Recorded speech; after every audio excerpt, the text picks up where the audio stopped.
जब हम टैली पर पेरोल बना रहे थे तो काफी चीजें हमने बनाई थी। आज जो हम सेशन शुरू करने जा रहे हैं वो है इनकम टैक्स डिक्लेरेशन, यानी पेरोल के अंदर हम जो भी इनकम टैक्स डिक्लेयर करेंगे, जो भी अमाउंट डिक्लेयर करेंगे उसके अकॉर्डिंग हमारा इनकम टैक्स डिसाइड होगा।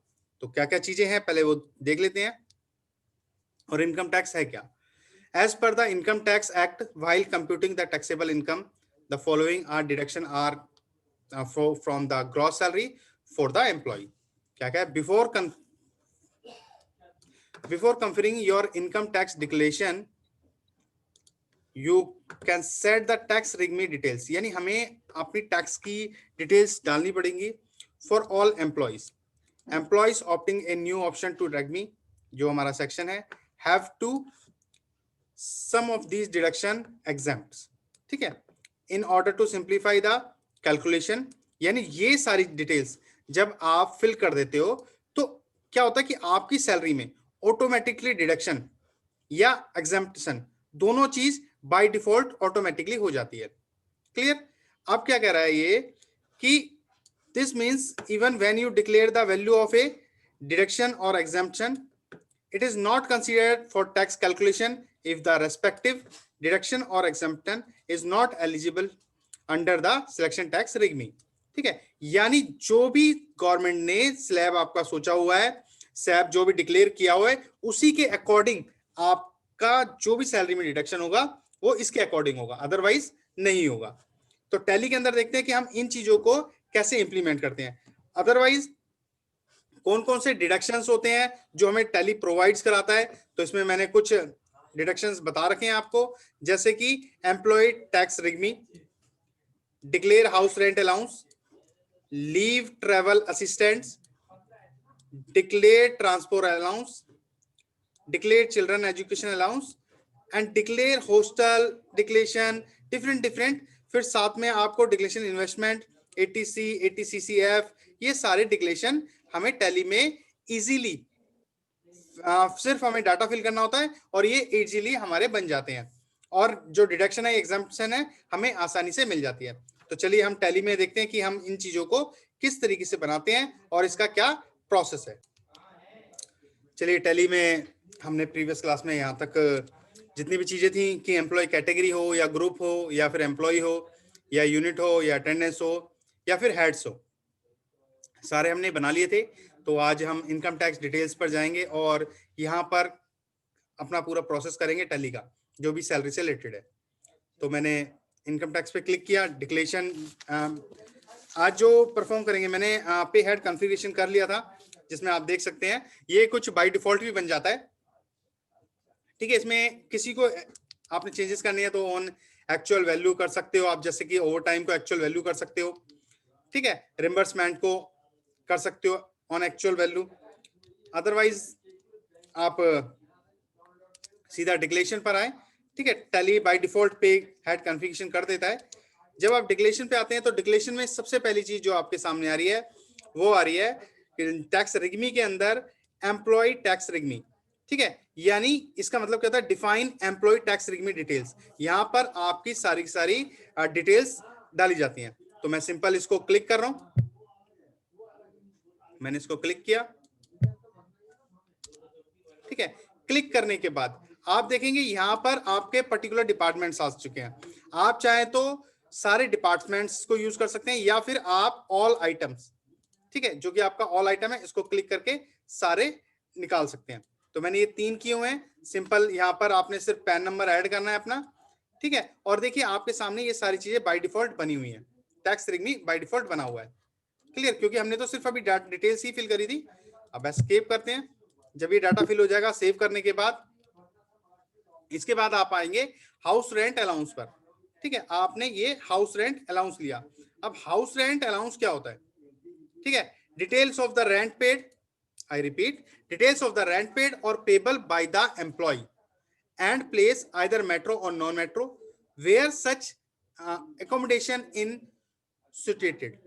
Now, this allowance is specially granted to meet expenditure actually incurred on payment of rent is respect of the residential accommodation। यानी कंपनी ने क्या कहा है? कंपनी ने बोला है कंपनी ने एकोमोडेशन दे रखी है, रेंट एकोमोडेशन, यानी कंपनी ने बोला कि आप रेंट पर रूम ले सकते हो, उसका पैसा कौन पे करेगा? कंपनी पे करेगी आपको। क्लियर? यानी एम्प्लॉई अगर रेंट पर रह रहा है उसका पैसा कंपनी द्वारा पे किया जाएगा। तो इसको कैसे फिल करते हैं देखते हैं। ठीक है, तो मैंने हाउस रेंट अलाउंस को सिलेक्ट किया, एंटर किया। एंटर करने के बाद आप देख सकते हैं कि राइट हैंड पर आपके वही सारी चीजें फिर से दिखाई दे रही है कि क्या क्या है, कौन कौन से डिपार्टमेंट को आप किस तरीके से देना चाहोगे। अभी फिलहाल मैं ऑल ले रहा हूं, आप चाहे तो इंडिविजुअली भी कोई डिपार्टमेंट सिलेक्ट कर सकते हैं। मैंने क्लिक किया। क्लिक करने के बाद यहाँ पर दो ऑप्शन आते हैं आपके, टैक्स रेगुलर टैक्स रिगमी और टैक्स रिगमी अंडर 115 BAC। तो हम टैक्स रेगुलर रिगमी ले रहे हैं। मैंने क्लिक किया। ठीक है, सबसे पहली चीज आ रही है आपकी यहाँ पर इफेक्टिव डेट डालनी है। तो एक इफेक्टिव डेट आपकी 1 से शुरू होती है। ठीक है, 1/4 एंटर किया मैंने। अब डिक्लेयर कर रहे हो आप कितनी अमाउंट कि आपका रेंट कितना जा रहा है। सपोज ये रेंट जा रहा है 5000, एंटर किया। प्रूफ कितना जा रहा है, यानी अगर आपने 5000 रुपए का रेंट दिया है तो स्लिप भी 5000 की मिलेगी आपको, रसीद भी 5000 रुपए की मिलेगी, प्रूफ भी 5000 का होगा।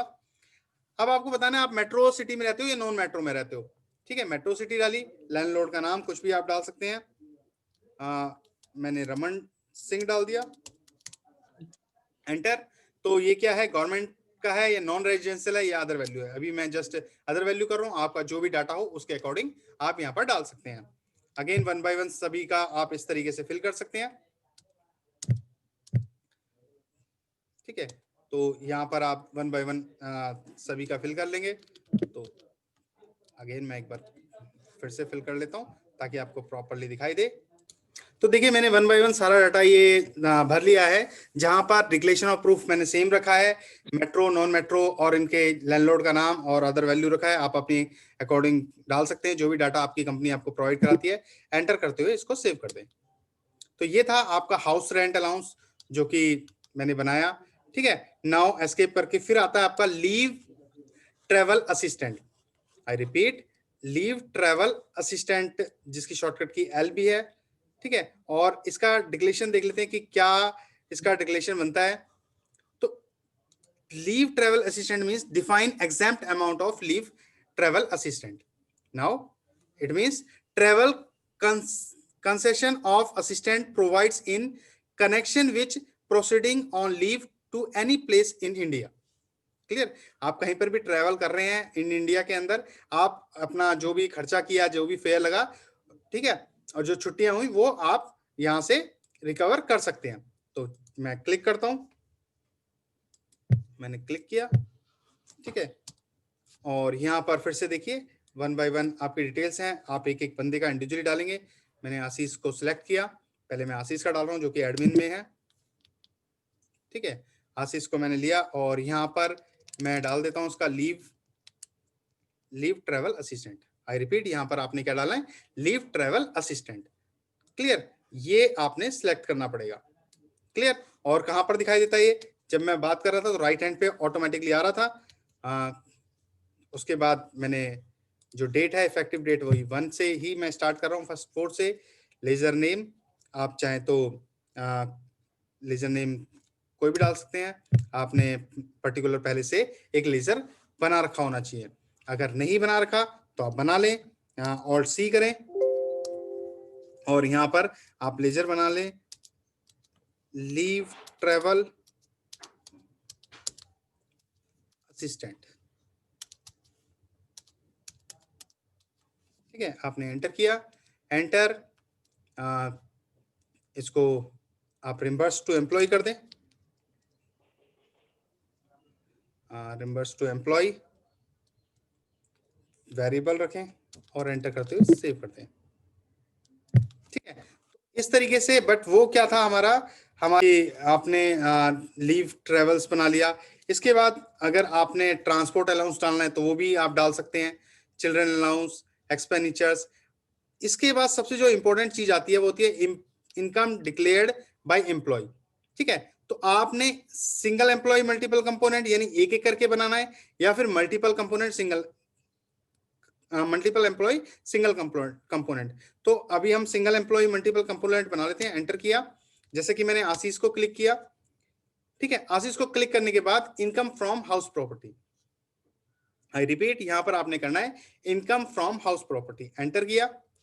एंटर करने के बाद यहां पर डेट आपकी 1, ठीक है। जैसे ही आपने 1 प्रेस करके एंटर किया यानी डेट डाली, तो ये एक स्लैब आ गया आपके सामने जहां पर डिक्लेरेशन देनी है कि रेंट रिसीव और रिसीवेबल। इसमें सपोज आपने डाला कि आपको जो रेंट, कहीं पर आपकी प्रॉपर्टी है जो आपने रेंट पे दे रखी है, वहां से आपको 10,000 रुपए रेंट मिल रहा है, प्रूफ भी आप 10,000 के ही लगा रहे हैं, ठीक है। तो लोकल अथॉरिटी को कितना टैक्स दे रहे हैं, सपोज आप 300 रुपीज दे रहे हैं, यहाँ पर 300 rupees, enter. Interest paid on housing loan, अगर कोई लोन वगैरह ले रखा है तो उसकी इंस्टॉलमेंट कितनी जा रही है, सपोज आपकी 234 जा रही है, यहाँ पे 234, ठीक है। तो देखिए मैंने जो अमाउंट डाली थी वो 10,000 डाली थी, बट आप यहां पर चेक कर सकते हैं कि वो डिक्लेयर और प्रूफ अमाउंट ऑटोमेटिकली कम हो गई, यानी आपका टैक्स के अकॉर्डिंग ये सारा डाटा अपने आप कम हो गया 1 बाय 1। तो बस आपने एंटर करके सेव करना है इस डाटा को, end of list, enter save, ठीक है। ये मैंने आशीष का बनाया था, इसी तरीके से मैं मुकुल का बना लेता हूं। इनकम, मुकुल की जो इनकम है वो 50,000 है, डिक्लेयर कर रहा है वो 50,000 ही के प्रूफ दे रहा है, ठीक है। टैक्स पेड कर रहा है अथॉरिटी को 250 रुपीज, ठीक है। और इंटरेस्ट ऑन हाउसिंग लोन, यहां पर ये 3,300 रुपए का लोन चुका रहा है, हर महीने इंस्टॉलमेंट दे रहा है। तो ये देख सकते हैं आप, एंटर करके सेव कर दें, एंड ऑफ लिस्ट। इस तरीके से 1 बाय 1 आप सबका बना सकते हैं, मैं 2 का ही बना रहा हूं, मुकुल और आशीष का। नेक्स्ट जो और कुछ डिटेल्स हैं तो आप यहाँ पर फिल कर सकते हैं, आपके पास जो भी अवेलेबल है डाटा 1 बाय 1 आप इसमें सारा का सारा डाल सकते हैं, ठीक है। तो ये था आपका इनकम टैक्स डिक्लेरेशन की, आप किस तरीके से इनकम टैक्स को डिक्लेयर करेंगे।